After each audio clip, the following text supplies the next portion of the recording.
This is a reaction to a video called Hey Stefan Molyneux Fans, You're in a Cult by the Majority Report with Sam Cedar.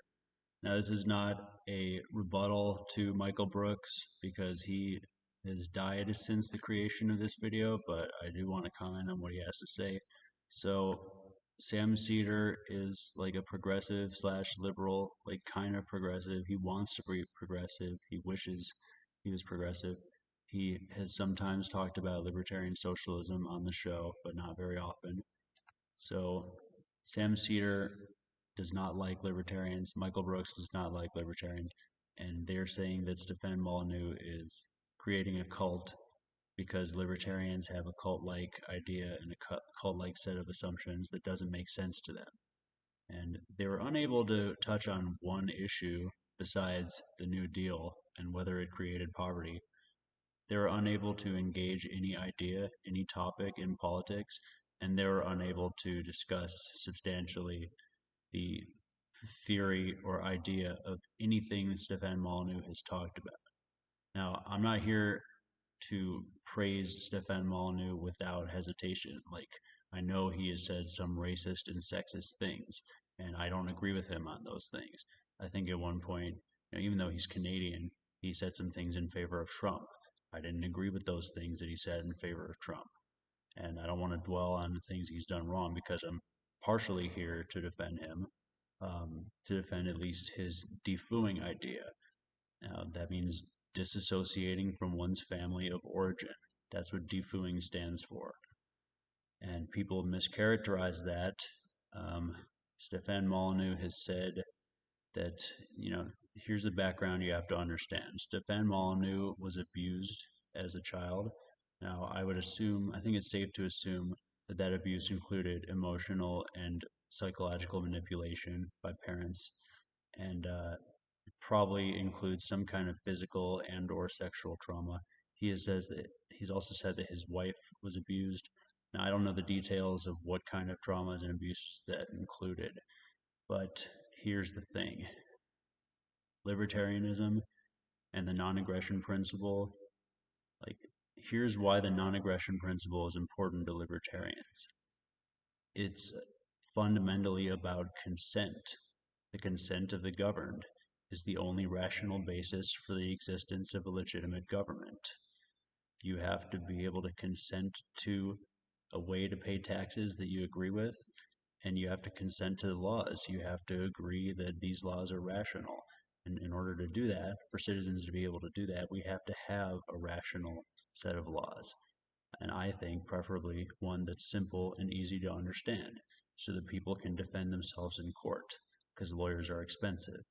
And the lawyers provided to you are sometimes working for the state, employed by the state, receiving taxpayer money. Sometimes you might find yourself in court and you're surrounded by state actors, the judge, the police officer, your public defender, and the police witness who's working with the prosecution. So with everything being taxed and regulated, and with abortion now being illegal in some states, to some extent, potentially to a large extent, in red states, it's getting harder and harder to dissociate yourself from the state. And that's important to libertarians because the state is about legitimizing violence and monopolizing the ability to respond to problems and monopolizing people's ability to defend themselves, such that people have to pay fees and licenses and permits to get, gun permits from the state and have their firearms registered, to have their right to defend themselves registered with the state, such that the state basically owns their weapon, or at the very least can track it, thus making it possible for firearms, certain types of firearms, to be made illegal. Like 19 types of firearms were made illegal in 1994 with the omnibus crime bill written by Biden. And we need the right to defend ourselves. It's important. And if you have the state have a monopoly on type of legitimate defense, then that limits each individual person's ability to defend themselves legally without begging the government or paying the government to get a license or permit before you defend yourself. Like, that's not fair.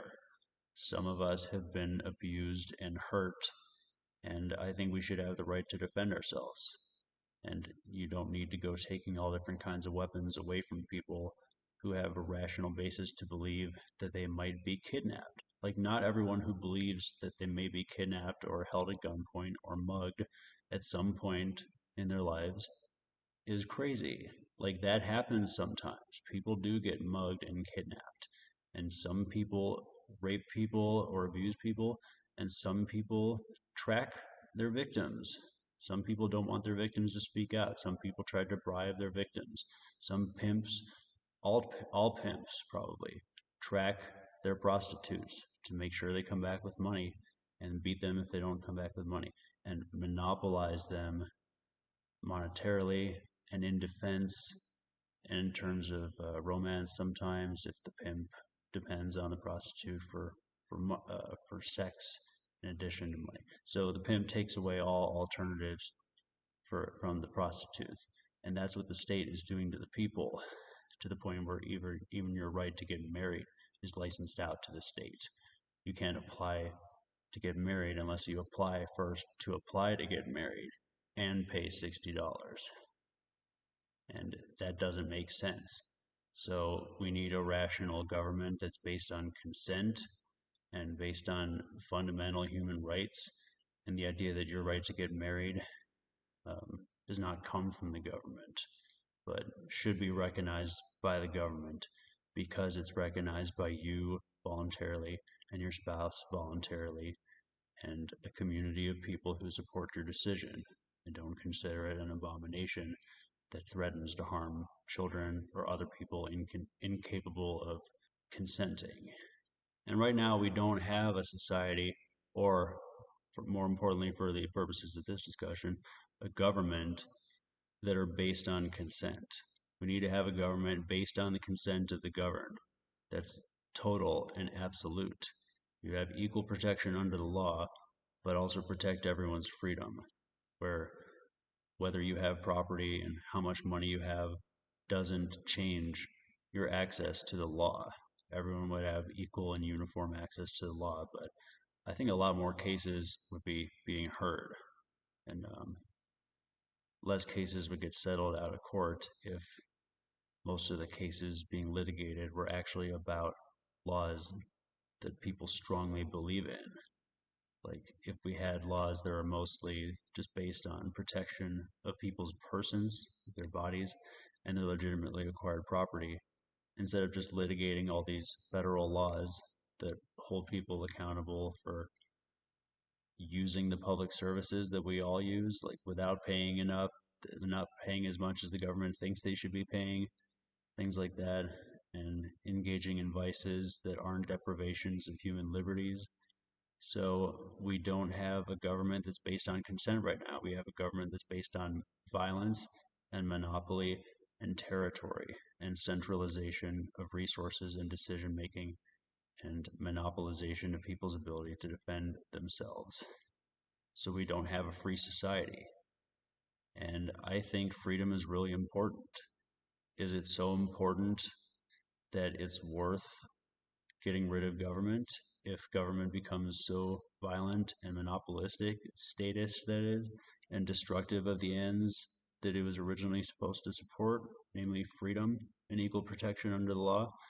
I think freedom is potentially important enough that maybe you disassociate from friends and family members if they don't strongly believe in freedom and nonviolence.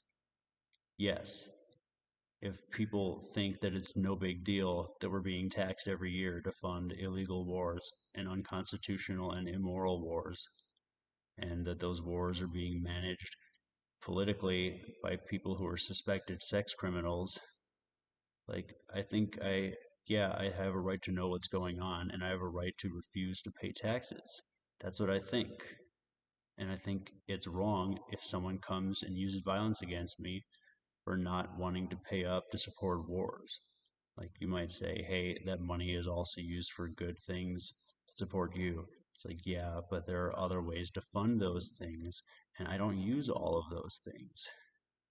So I would support a toll system. I don't have to go into the details, but like, I would gladly pay more highway tolls if it meant that less poor people were taxed to pay for the roads. Because, I think these big businesses should be taxed in order to pay for the roads that lead from the public roads to their businesses. I don't think taxpayers should have to foot the bill for that, because every welfare system that's designed to help poor people ends up helping the middle class or the upper class, because the upper class have lawyers who know how to take advantage of tax loopholes to make it look like they're poor so they can qualify for uh, these welfare supports. And the middle class is the one who gets helped by the support intended for the poor, because the middle class are the poorest set of people that's able to have access to government service facilities.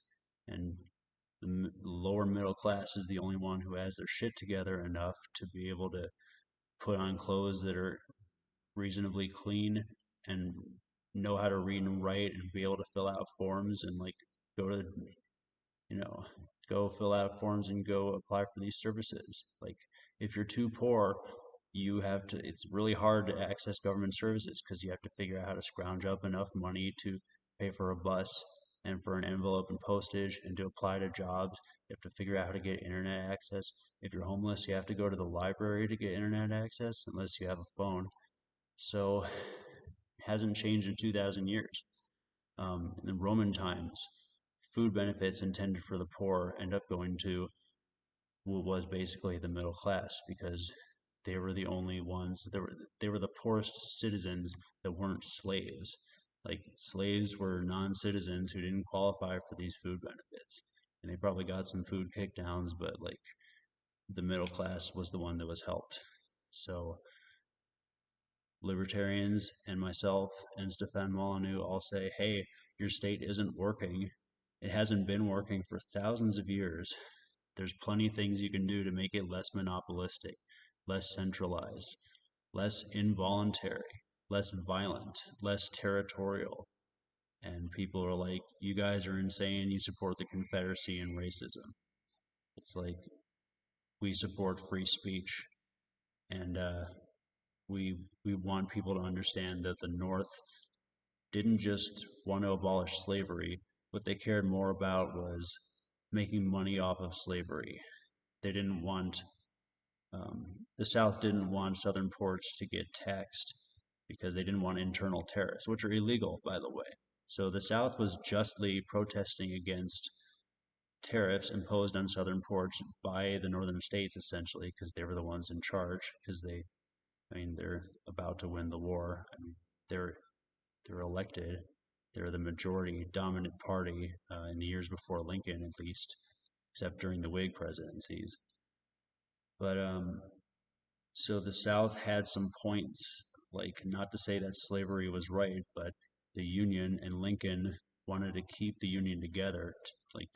To them, that was more important than whether slavery would be abolished. They cared more about keeping the Union together than abolishing slavery. That's what Lincoln said. So to them, it was a monetary issue too. They were willing to let slavery keep going as long as um, they can make money off of it by imposing tariffs on the port cities of southern states that had legalized slavery. By the way, I didn't mean to imply that Lincoln was a Democrat. He was a Republican. So that was a bit of a diatribe that I went on, but the point is, people should be allowed to debate these issues. Just because you want to debate the Civil War doesn't mean you support slavery. Lysander Spooner wrote a book called No Treason, where he explained that the South was right about a few things and the North was wrong about a few things that most people don't talk about. That leads you to understand, like, oh, the 14th Amendment, it's not only guaranteeing freed slaves equal protection under the law, it's also kind of imposing federal citizenship on every single person in the country without their permission. And it's like, is that okay? And there is a takeover. The federal government increasingly dominated and monopolized jurisdiction on many political topics that in Article 1, Section 8 of the Constitution, those 18 clauses, that according to those clauses, it had no right to expand into those political topics. and the states and the people rightfully had jurisdiction over the topics until the government stepped in, until the federal government stepped in, the national government. And that's not right. You don't need to have a government that's so violent and so monopolized and so centralized, that owns so much land, that has 1% of the population in prison, mostly for vice laws, drug laws, that Joe Biden put into law 28 years ago. We don't have a government based on consent, and that's really important. I don't want to fund these wars that get lots of children killed, and the wars are run by sex criminals. Like this is not voluntary, it's not ethical, and it's not legal if we had followed constitutional processes. By the way, as I say all the time, supporting constitutional processes to change the law and change the Constitution, you can do that without worshiping the Constitution or thinking it should be preserved exactly the way it is. Everyone has a right to disagree with the Constitution, and our freedom of speech is being eroded. I don't have the right to talk about, congressional sex scandals involving children, or communism, or public health. I don't have a right to talk about those things on YouTube. At least I'm being told that I don't. I can be demonetized for it. I'm not taking any money from YouTube. I never have. I provide these videos for free, thinking of getting on Rumble so I can have a little more freedom to not be censored. But if I want to talk about controversial issues, I just can't do it on YouTube. And that's because we have a problem in society where people only support the free speech of people they already know they disagree, that they agree with enough. And that's not a basis for a rational society or an enlightened society. Because in an enlightened society, you listen to people, you debate people, you argue with people sometimes, it may get heated, but you never resort to violence. And Stefan Molyneux was one of the people who, in the early 2010s, late 2000s, he was opening up a discussion about, is it ethical to force your views on other people? When you debate over who should rule the state, which legitimizes violence, who should monopolize the ability to defend yourself, that's what they're debating when Republicans and Democrats debate. They're debating who should govern the largest army ever known to man, which is also, I think, the biggest polluter ever known to man. And it's just not ethical to be debating who should have this much control. Control should obviously be broken up and decentralized. And that's what most third parties in this country think. And, we share power and we take turns. That's the way European countries do it. Not that they're perfect. But Stefan Molyneux made this against me argument. It's like, okay, you want this law, but would you be willing to use force if I disagree?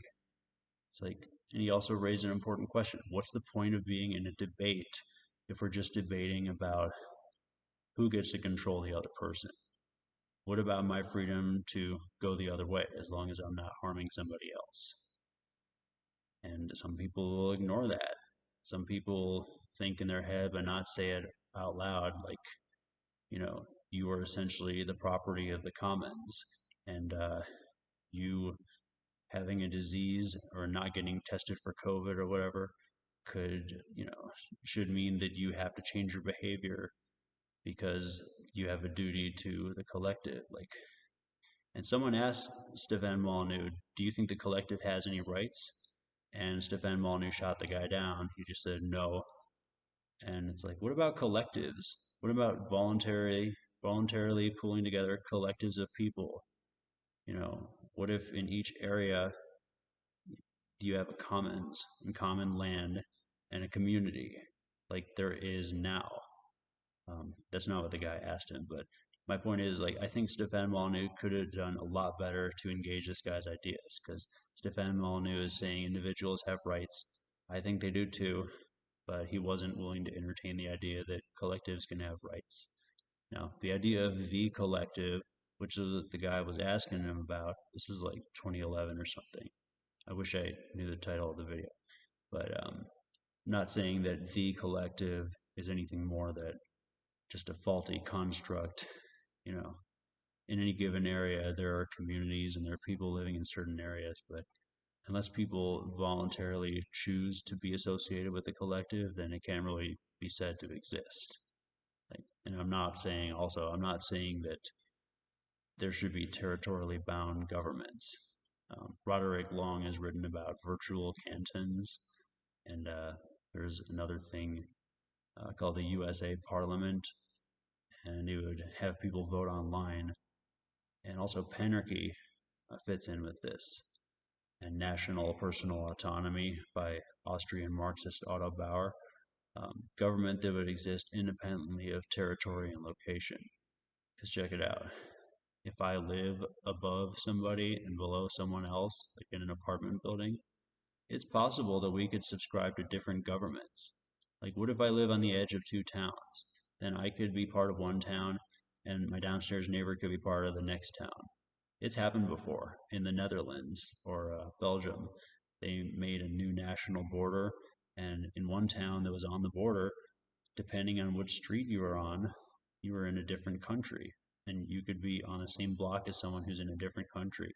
And if one building encompassed that block, like there were people there who changed where their exit and entry of their doors to their house was so that they could choose which country they would be part of, the Netherlands or Belgium. This really happened. So if you can change, you know, your door, if you can move your door or decide that this door instead of that door is going to be my address now, then you can decide what country you're in. So that opens up the door to all kinds of, literally opens up the door to all kinds of possibilities. Most importantly, the idea that a person above you and a person below you can be part of different governments. Now, why is that important? Because that ends the debate on whether two-dimensional territorial government is the only way we can do it. You know, the world is three-dimensional. There's wires underground. There's apartment buildings where people live on top of other people. It's possible to have multiple governments servicing the same area because you can have people living on top of each other, subscribing to different governments.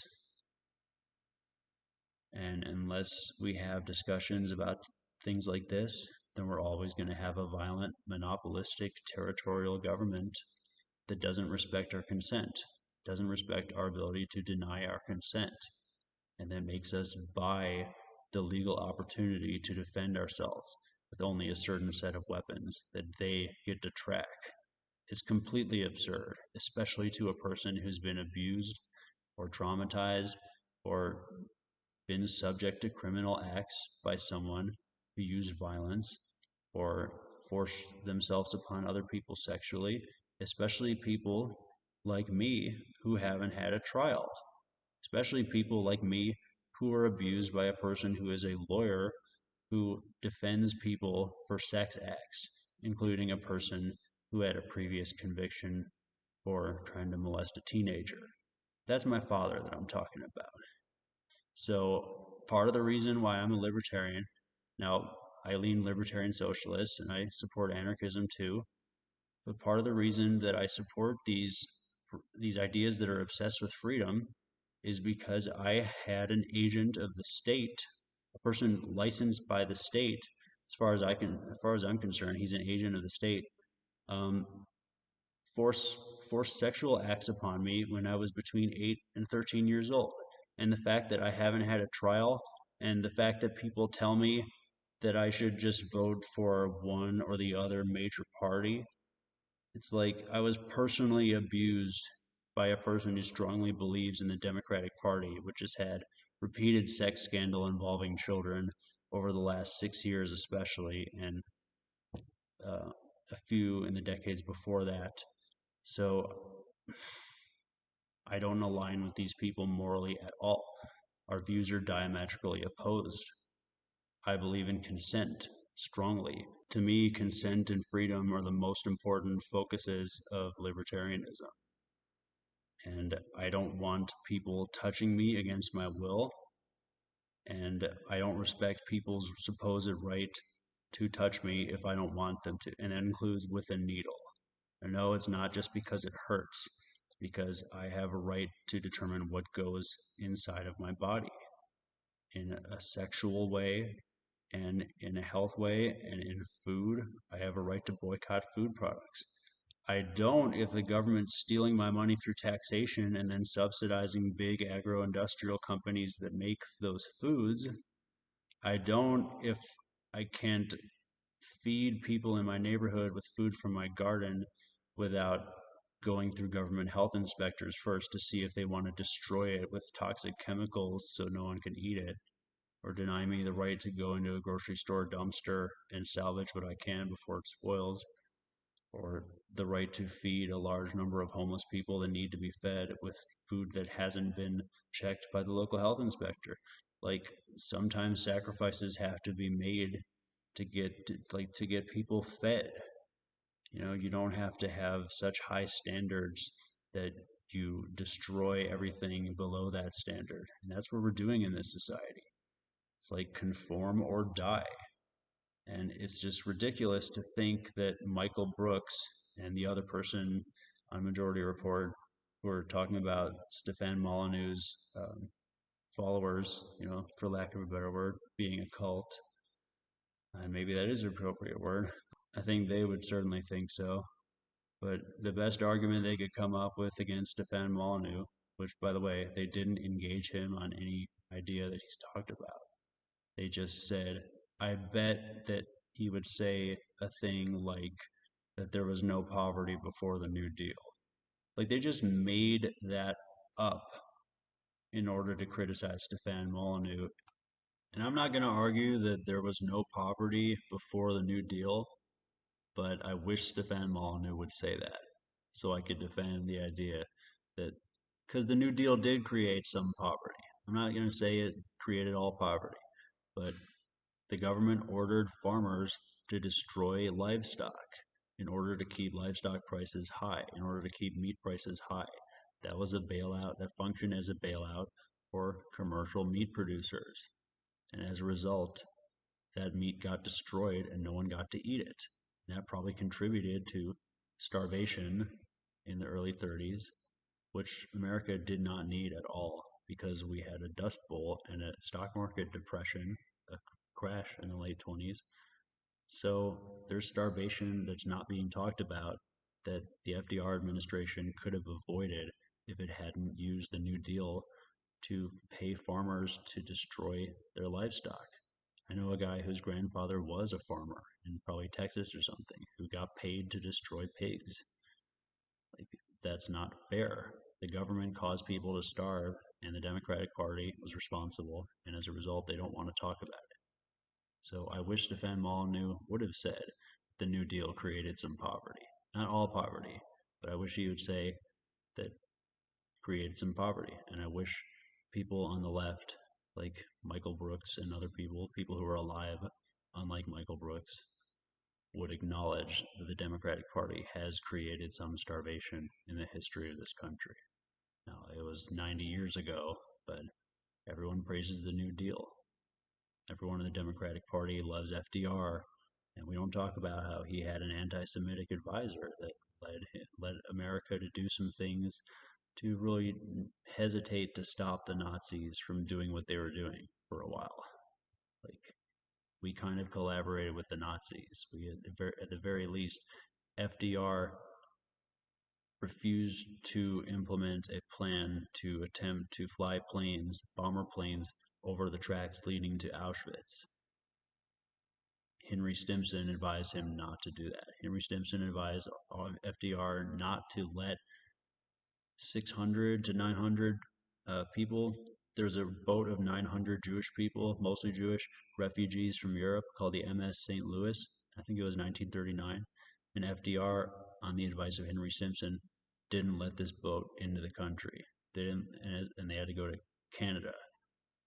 So FDR did some anti-Semitic things, and he starved some people, and he put the Japanese into internment camps, and some Germans too, and possibly some Italians as well. I don't remember. So FDR did a lot of bad things, and he's known as one of the best presidents that we've had in the last 100 years by the Democratic Party, which was behind slavery and the Ku Klux Klan, and it was Democrats mostly that owned slaves prior to the Civil War. It's still that way now, because the Democrats usually are in control of the federal government, and they have forced this involuntary citizenship in the national government onto everybody in the country, when we could have more local government in many policy areas and lawsuits that are exclusively managed in a local and state fashion instead of intervened in by the federal government when it doesn't need to. Because the federal government acts like anyone who uses national resources, which they force themselves into. It's like, we're going to have national involvement in energy, in environment, and all these natural resources.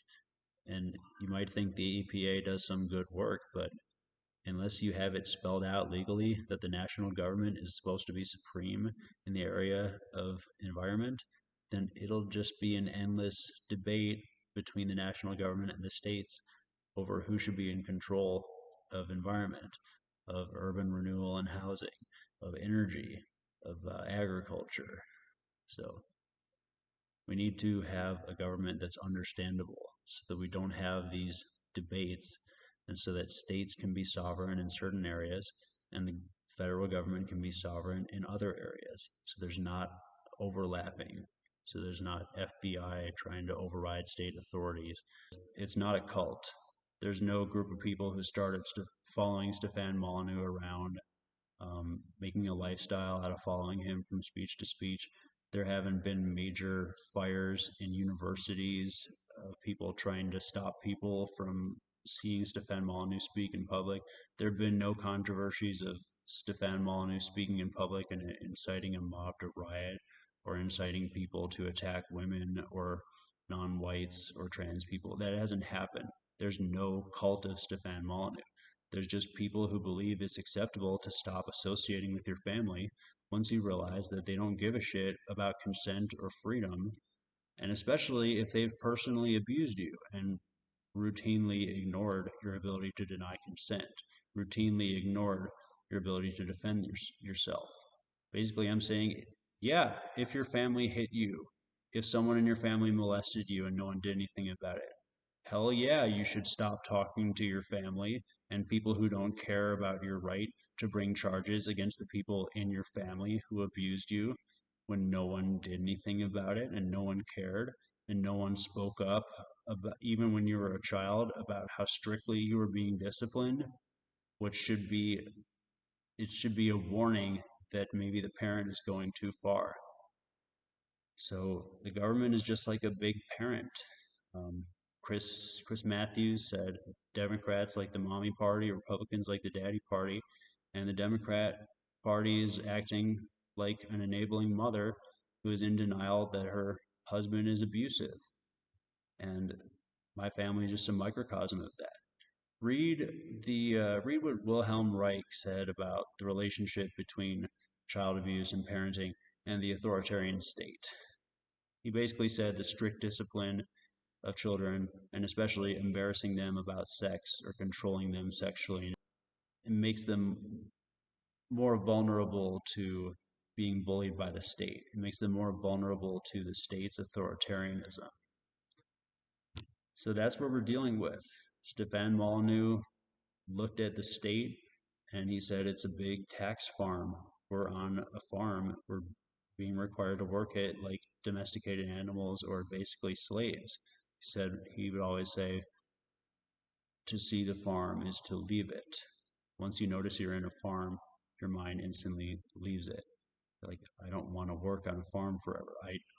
Once you know freedom, once you know that you're being compelled to work for other people who you might not necessarily want to, and you have to figure out how to change the law in order to stop that, to stop the flow of your money to people you acknowledge to be unethical in the government and in government-supported businesses that are receiving your money. That's not fair.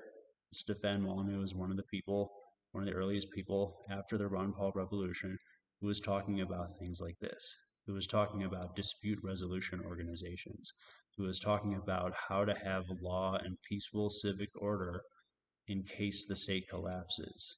because we want it to collapse and we hope it collapses because it's unethical and it's violent and it's monopolistic and centralized and territorial and all that. And it legitimizes violence. And violence is the only tool it has because it doesn't understand peaceful argumentation and debate.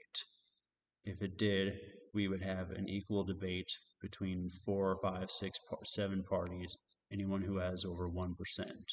In Israel, they have representation. They make sure any party getting over 1% gets to be in the election and gets seats in the national parliament. Like, there's ways to have better democracy, but freedom has to come first. And the ability to deny consent to a government that has repeatedly abused you, or a government that has helped or refused to stop people who have abused you, or businesses that have abused you, even unions, or communist governments, collectives, whatever, cooperatives.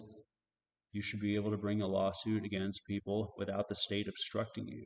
See, we have the 7th Amendment to make sure the federal government doesn't unjustly intervene in local and state court proceedings and lawsuits.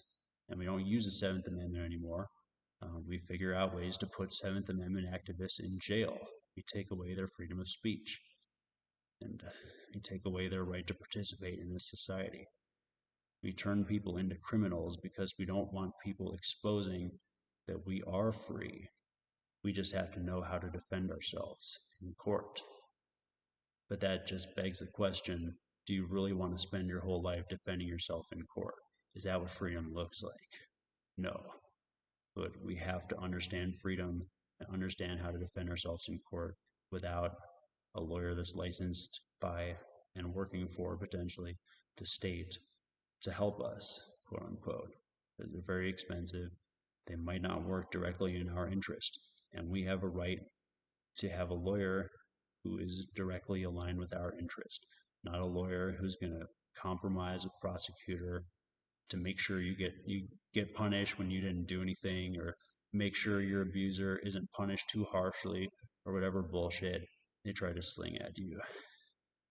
We have to oppose the violent state that ignores consent, or we don't have a free society. We don't have a society at all. We'd have a society of people trying to dominate each other aggressively and initiating violence against other people, trying to steal other people's money legitimately and have the government legitimize their theft of other people's money. And it happens through loans too. I don't need to go into more detail about that. You gotta understand my point. Consent and freedom.